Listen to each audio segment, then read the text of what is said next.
कौसल्या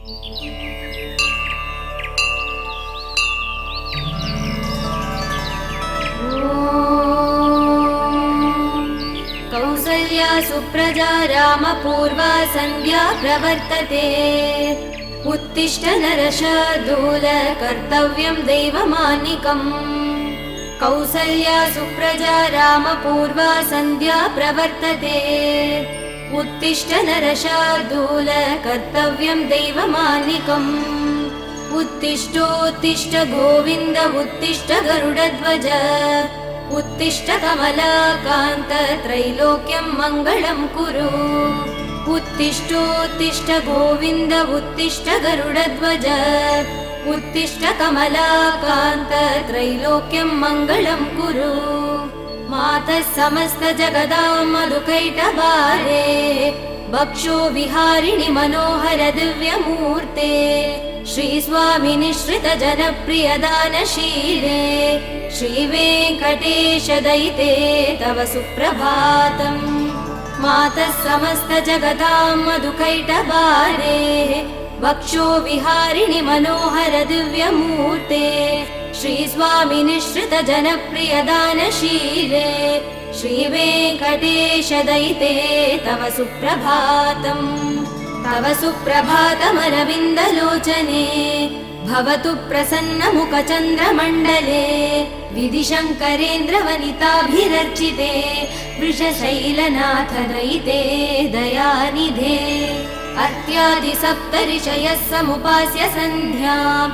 आकाश सिन्धु कमलानि मनोहराणि। आदाय पादयुगमर्चयितुं प्रपन्नाः। शेषाद्रिशेखर विभो तव सुप्रभातम्। पञ्चाननाब्ज भव षण्मुख वासवाद्याः। त्रैविक्रमादिचरितं विबुधास्तुवन्ति। भाषापति पठति वासर सुद्धिमारात्। शेषाद्रिशेखर विभो तव सुप्रभातम्। ईषत् प्रफुल्ल सरसीरुह नारिकेल भूगद्रुमादिसु मनोहर पालिकानाम्। आवादि मन्दमनिलः सह दिव्यगन्धैः। शेषाद्रिशेखर विभो तव सुप्रभातम्। उन्मील्य नेत्रयुगमुत्तम पञ्चरस्ताः। पात्रावशिष्ट कदलीफलपायसानि। भुक्त्वा सलीलमत केळि सुखा पठन्ति। शेषाद्रिशेखर विभो तव सुप्रभातम्। तन्त्री प्रकर्ष मधुरस्वनया विपञ्च्या। गायत्यनन्तचरितं तव नारदोऽपि। भाषा समक्रम सकृत्करचार रम्यम्। शेषाद्रिशेखर विभो तव सुप्रभातम्। भृङ्गावली च मकरन्दरसानुवित्त जङ्गारगीत निनतैः सह सेवनाय। निर्यात्युपान्त सरसी कमलोदरेभ्य। शेषाद्रिशेखर विभो तव सुप्रभातम्। योषा गणेन वरदग्नि विमध्यमाने। घोषालयेषु दधिमन्तन तीव्र घोषाः। रोषात् कलिं विदधते कपुपस्य कुम्भाः। शेषाद्रिशेखर विभो तव सुप्रभातम्। पद्मे च मित्र च तपत्र गतालिवर्गाः। हर्तुं श्रियं कुवलयस्य निजाङ्गलक्ष्म्या। भेरी निनादमिव बिभ्रति तीव्रनादम्। शेषाद्रिशेखर विभो तव सुप्रभातम्। श्रीमन्नभीष्टवरदाखिल लोकबन्धो। श्री श्रीनिवास जगदेकदयैक सिन्धो। श्रीदेवता गृहभुजान्तर दिव्यमूर्ते। श्रीवेङ्कटाचलपते तव सुप्रभातम्। श्रीमन्नभीष्टवरदाखिल लोकबन्धो। श्री श्रीनिवास जगदेकदयैक सिन्धो। श्रीदेवता गृहभुजान्तर दिव्यमूर्ते। श्रीवेङ्कटाचलपते तव सुप्रभातम्। श्रीस्वामि पुष्करिणिकाप्लव निर्मलाङ्गाः। श्रेयोर्तिनो हर विरिञ्चि सनन्दनाद्याः। द्वारे वसन्ति वरवेद्रहतोत्तमाङ्गाः। श्रीवेङ्कटाचलपते तव सुप्रभातम्। श्रीशेषशैलगरुडाचलवेङ्कटाद्रिनारायणाद्रिवृषभाद्रिवृषाद्रिमुख्याम् आज्ञां त्वदीयवसदेरनिसंवदन्ति श्रीवेङ्कटाचलपते तव सुप्रभातम् सेवापरा शिव सुरेश कृशानुधर्म रक्षोऽम्बुनाथ पवमान धनाधिनाथाः बद्धाञ्जलि प्रविलसन्निजशीष देशाः श्रीवेङ्कटाचलपते तव सुप्रभातम् धाटीषु देविह गराज मृगाधिराज नागाधिराज गजराज हयाधिराजाः स्वस्वाधिकार महिमादिकमर्तयन्ते श्रीवेङ्कटाचलपते तव सुप्रभातम् सूर्येन्दुभौम बुधवाक्पति काव्यसौरि स्वर्भानुकेतु दिविशत् परिषत् प्रधानाः त्वद्दासदास चरमावधिदासदासाः श्रीवेङ्कटाचलपते तव सुप्रभातम् त्वत्पादधूलिभरितस्फुरितोत्तमाङ्गाः स्वर्गापवर्ग निरपेक्ष निजान्तरङ्गाः कल्पागमाकलनया कुलतां लभन्ते श्रीवेङ्कटाचलपते तव सुप्रभातम् त्वद्गोपुराग्रसिगराणि निरीक्षमाणाः स्वर्गापवर्ग पदवीं परमां श्रयन्त मर्त्या मनुष्य भुवने मतिमाश्रयन्ते श्रीवेङ्कटाचलपते तव सुप्रभातम् श्रीभूमिनायक दयादिगुणामृताब्धे देवाधिदेव जगदेक चरण्यमूर्ते श्रीमन्ननन्त गरुडादिभिरर्चिताङ्ग्रे श्रीवेङ्कटाचलपते तव सुप्रभातम् श्रीपद्मनाभ पुरुषोत्तम वासुदेव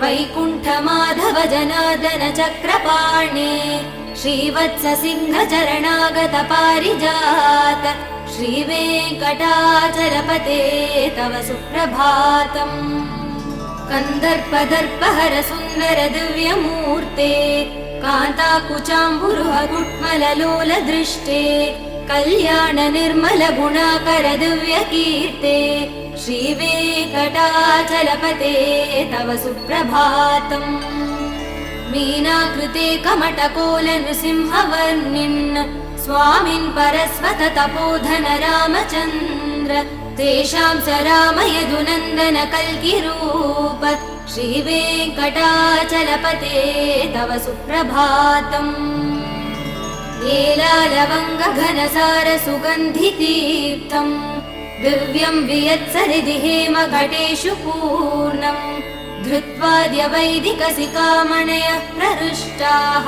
तिष्ठन्ति वेङ्कटपते तव सुप्रभातम् भास्वानुदेति विकचानि सरोरुहाणि सम्पूरयन्ति निनदैकगुबो विहङ्गाः श्रीवैष्णवा सततमर्थितमङ्गलास्ते धामाश्रयन्ति तव वेङ्कट सुप्रभातम् ब्रह्मादयः सुरवरास महर्षयस्ते सन्दः सनन्दन मुखास्त्वत योगिवर्याः धामाश्रयन्ति तव हि मङ्गलवस्तु हस्ताः श्रीवेङ्कटाचलपते तव सुप्रभातम् लक्ष्मीनिवास निरवध्य गुणैकसिन्धो संसार सागर समुत्तरणैकसेतो वेदान्त वेद्य निज वैभव भक्त भोग्य श्रीवेङ्कटाचलपते तव सुप्रभातम् लक्ष्मीनिवास निरवध्य गुणैकसिन्धो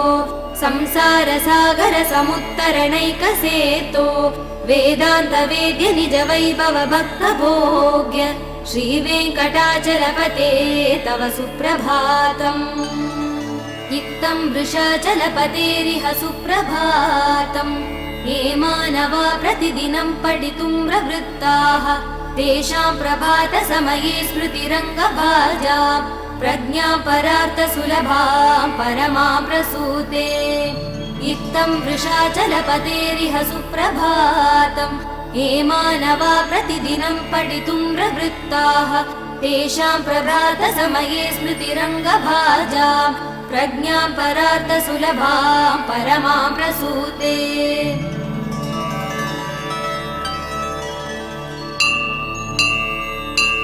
कमलाकुचूचुक कुङ्कुमतो नियतारुणितातुलनीलतनो कमलायतलोचन लोकपते विजयी भव वेङ्कटशैलपते कमलाकुचूचुक कुङ्कुमतो नियतारुणितातुलनीलतनो कमलायतलोचन लोकपते विजयी भव वेङ्कटशैलपते स चतुर्मुख षण्मुख पञ्चमुख प्रमुखाखिल दैवतमौलिमणे शरणागतवत्सल सारनिधे परिपालय मां वृषशैलपते अतिवेलतया तव दुर्विषहैरनुवेलकृतै प्रपराधसदैः हरितं त्वरितं वृषशैलपते परया कृपया परिपाहि हरे अधिवेङ्कटशैलमुदारमते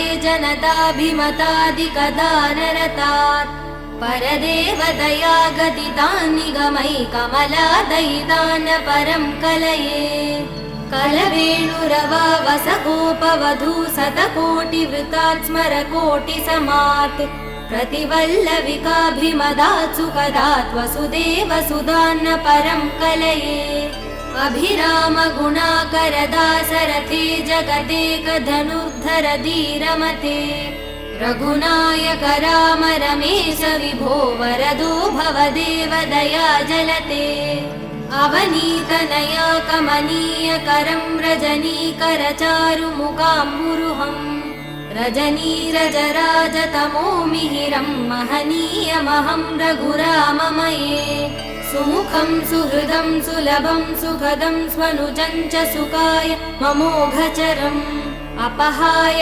रघुत्वहमन्यमहं नत कञ्चन कञ्चन जातु भजे विना वेङ्कटेशं ननाथो ननाथः सदा वेङ्कटेशं स्मरामि स्मरामि हरे वेङ्कटेश प्रसीद प्रसीद प्रियं वेङ्कटेश प्रयच्छ प्रयच्छ विना वेङ्कटेशं ननाथो ननाथः सदा वेङ्कटेशं स्मरामि स्मरामि हरे वेङ्कटेश प्रसीद प्रसीद प्रियं वेङ्कटेश प्रयच्छ प्रयच्छ अहं दूरतस्ते पदाम्भोजयुग्म प्रणामे जयागत्य सेवां करोमि सकृत्सेवया नित्यसेवाफलं त्वं प्रयच्छ प्रयच्छ प्रभो वेङ्कटेश अज्ञानिना मया दोषान् शेषान् विहितान् हरे क्षमस्व त्वं शेषशैलशिखामणे अज्ञानिना मया दोषान् शेषान् विहितान् हरे क्षमस्व त्वं शेषशैलशिखामणे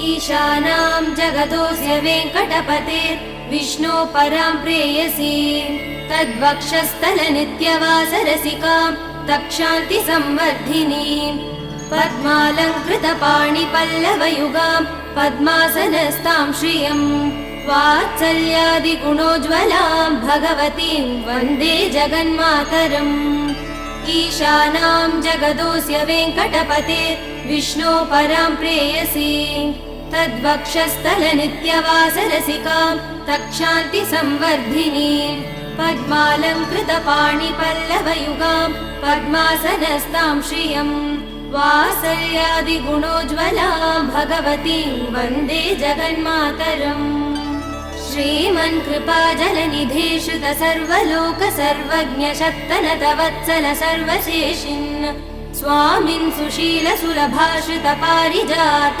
श्रीवेङ्कटेश चरणौ शरणौ प्रपद्ये श्रीमन्कृपाजलनिधे श्रुत सर्वलोक सर्वज्ञ शक्तनतवत्सल सर्वशेषिन् स्वामिन् सुशील सुलभाश्रित पारिजात श्रीवेङ्कटेश चरणौ शरणौ प्रपद्ये आनूपुरार्पित सुजात सुगन्धि पुष्प सौरभ्य सौरभकरौ समसन्निवेशौ सौम्यौ सदानुभवनेऽपि नवानुभाव्यौ श्रीवेङ्कटेश चरणौ शरणौ प्रपद्ये सद्यो विकासि समुदिद्वर सान्द्र राग सौरभ्य निर्भर सरोरुह साम्यवार्ताम् सम्यक्षु साहस बदेश विलेखयन्तौ श्रीवेङ्कटेश चरणौ शरणौ प्रपद्ये रेखामयध्वज सुधा कलशातपत्र वज्राङ्कुशाम्बुरुह कल्पः शङ्खचक्रैः भव्यैरलङ्कृत दलौ परतत्त्वचिह्नैः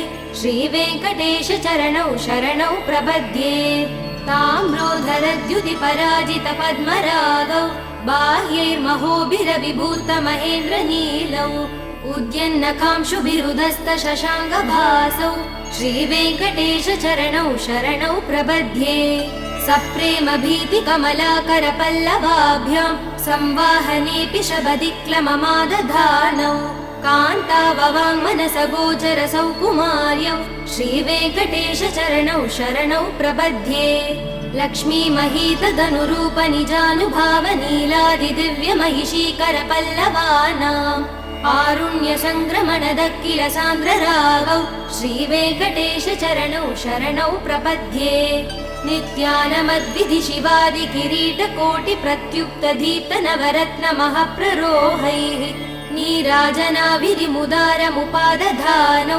श्रीवेङ्कटेश चरणौ शरणौ प्रपद्ये विष्णोपदे परम इत्युदित प्रशंसौ यौ मध्व उत्स इति भोग्यतयाप्युपातौ भूयस्तथेति तव पाणितल प्रदिष्टौ श्रीवेङ्कटेश चरणौ शरणौ प्रपद्ये पार्थाय तत्सदृश सारथिना त्वयैव यौ दर्शितौ स्वचरणौ शरणं व्रजेति भूयोऽपि मह्यमिह तौ करदर्शितौ ते श्रीवेङ्कटेश चरणौ शरणौ प्रपद्ये मन्मूर्ध्निकालियपणे विकटाटवीषु श्रीवेङ्कटाद्रिशिखरे शिरसि श्रुतीनाम् चित्तेऽप्यनन्य मनसां सममाहितौ ते श्रीवेङ्कटेश चरणौ शरणौ प्रपद्ये अम्लान हृष्यदवनीतलकीर्ण पुष्पौ श्रीवेङ्कटाद्रिशिखराभरणायमानौ आनन्दिता किल मनोनयनौ तवैतौ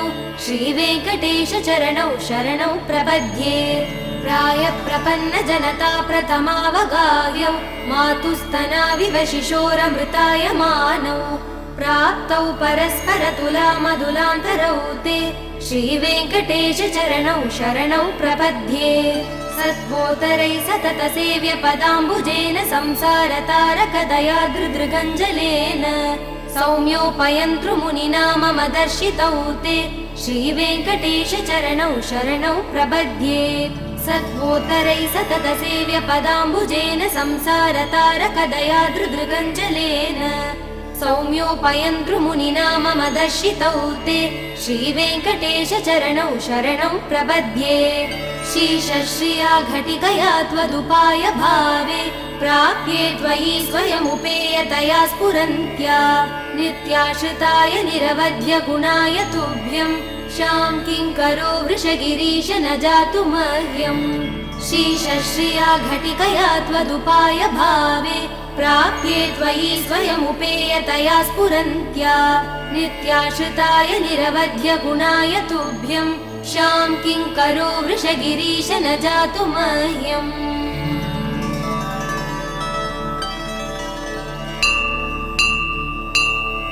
श्रियः कान्ताय कल्याणनिधये निधयेतिनाम् श्रीवेङ्कटनिवासाय श्रीनिवासाय मङ्गलम् श्रियः कान्ताय कल्याणनिधये निधयेर्तिनाम् श्रीवेङ्कटनिवासाय श्रीनिवासाय मङ्गलम् लक्ष्मी सविभ्रमालोकः सुभ्रूविभ्रम चक्षुषे चक्षुषे सर्वलोकानां वेङ्कटेशाय मङ्गलम् श्रीवेङ्कटाद्रिशृङ्गाग्रमङ्गलाभरणाङ्ग्रये मङ्गलानां निवासाय श्रीनिवासाय मङ्गलम् सर्वावयव सौन्दर्य सम्पदा सर्वचेतसां सदा सम्मोहनायास्तु वेङ्कटेशाय मङ्गलम् नित्याय निरवध्याय सत्यानन्द चिदात्मने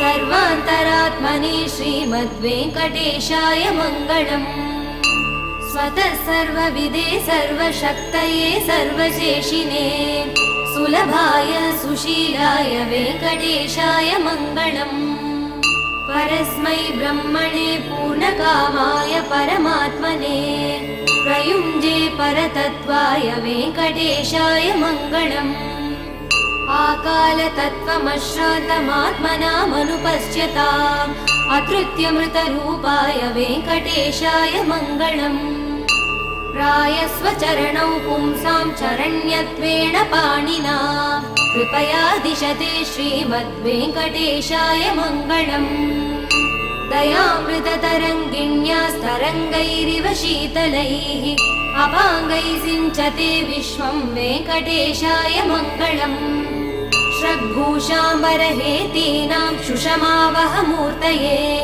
सर्वातिशमनायास्तु वेङ्कटेशाय मङ्गलम् श्रीवैकुण्ठविरक्ताय स्वामि पुष्करिणीतटे रमया रममाणाय वेङ्कटेशाय मङ्गलम् श्रीवैकुण्ठविरक्ताय स्वामि पुष्करिणीतटे रमया रममाणाय वेङ्कटेशाय मङ्गलम् श्रीमत्सुन्दरजामातृमुनिमानसवासिने सर्वलोकनिवासाय श्रीनिवासाय मङ्गलम् मङ्गलाशासनपरैर्मदाचार्यपुरोगमैः सर्वैश्च पूर्वैराचार्यैः सत्कृतायास्तु मङ्गलम्।